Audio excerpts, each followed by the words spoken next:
اعوذ باللہ من الشیطان الرجیم بسم اللہ الرحمن الرحیم۔ السلام علیکم ورحمۃ اللہ وبرکاتہ۔ ناظرین، آج کی اس ویڈیو میں ہم جانیں گے حضرت ابراہیم علیہ السلام کی ملاقات اپنی بہو حضرت اسماعیل علیہ السلام کی بیوی کے ساتھ، شکر اور ناشکری کی ایک داستان۔ ایک دن مکہ کی وادی میں سورج اپنی پوری تمازت سے چمک رہا تھا۔ ریت کی سنہری لہریں خاموش گواہ تھیں۔ ایک باپ کی آمد اپنے بیٹے کے گھر میں۔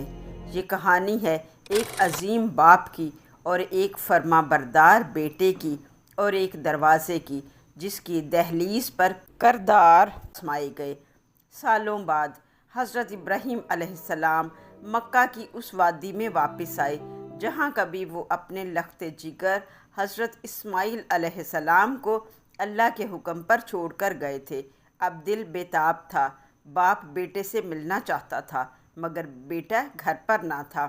یہ واقعہ صحیح بخاری اور دیگر مسند روایات میں یوں لکھا گیا ہے: حضرت ابراہیم علیہ السلام نے اللہ کے حکم سے حضرت ہاجرہ اور حضرت اسماعیل علیہ السلام کو مکہ کی بے آب و گیا وادی میں چھوڑ دیا۔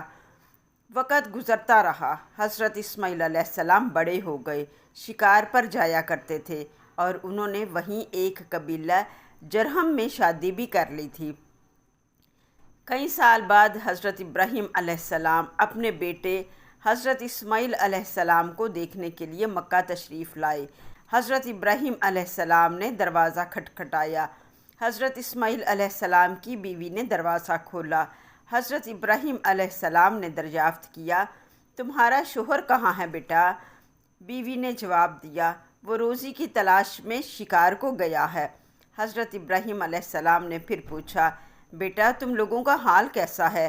زندگی کیسی گزر رہی ہے؟ حضرت اسماعیل علیہ السلام کی بیوی نے شکوہ کیا اور کہا: بہت تنگی ہے، پریشانی ہے، کچھ نہیں ہے ہمارے پاس، ہم سخت مشکل میں ہیں۔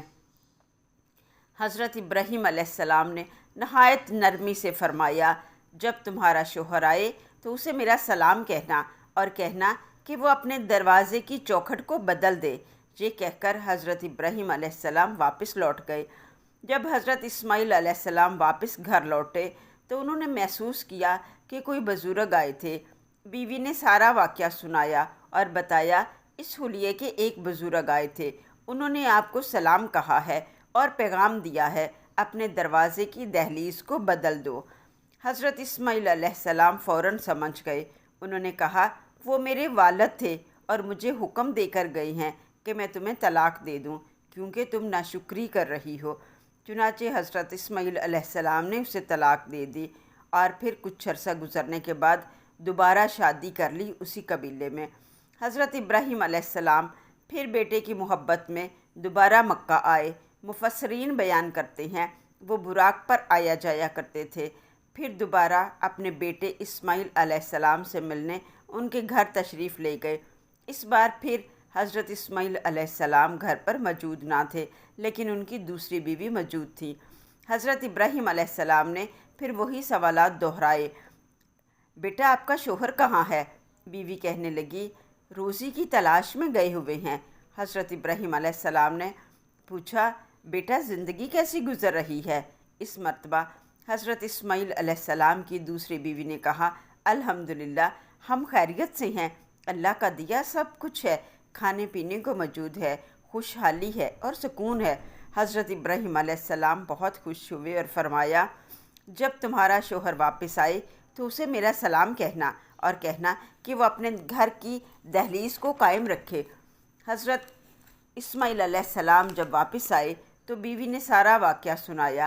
حضرت اسماعیل علیہ السلام نے فرمایا: وہ میرے والد تھے اور وہ مجھے نصیحت کر کے گئی ہیں اور انہوں نے مجھے حکم دیا ہے کہ اپنی بیوی کو اپنے سے الگ نہ کرو۔ الحمدللہ تم نیک عورت ہو اور شکر گزار ہو۔ اس واقعے سے ہمیں سبق ملتا ہے شکر گزاری اور رضا بالقضاء برکت کا سبب بنتی ہے۔ ناشکری اور شکوہ انسان کو محرومی کی طرف لے جاتا ہے۔ والدین کی بصیرت اور دعاؤں کی قدر کرنی چاہیے۔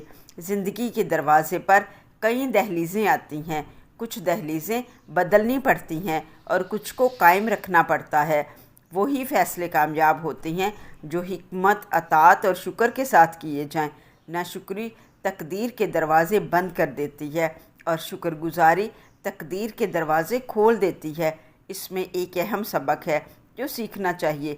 قرآن و حدیث کی روشنی میں مزید معلومات اور واقعات سننے اور جاننے کے لیے ہمارے ساتھ جڑے رہیے۔ چینل کو سبسکرائب کریں، کمنٹ سیکشن میں اپنی رائے کا اظہار کریں، نبی خدا کی کہانی کو زیادہ سے زیادہ شیئر کر کے آگاہی دین کو پھیلانے میں ہمارے ساتھ تعاون کریں۔ ملتے ہیں نیکسٹ ویڈیو میں، تب تک کے لیے اللہ حافظ۔